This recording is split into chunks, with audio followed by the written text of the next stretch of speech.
تو بخشنده مهربون که با اسم تو آروم میگیریم.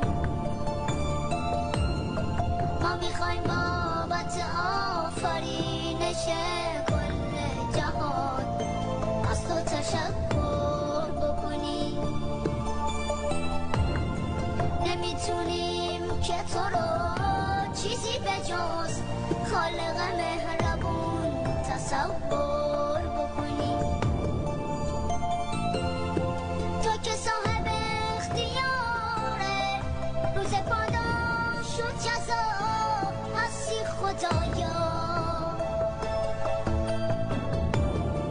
تو رو میپرستیم و از تو میخوای که کمک کنی به ما.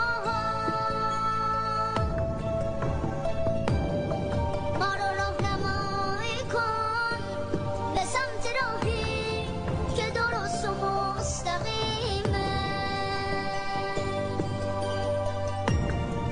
راه اونایی که نعمتو به دستشون سپردی و میگن خدا کریمه.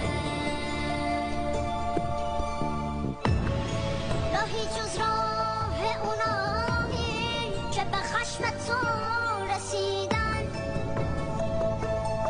نه ما گمراهی نمیخوای مثل اون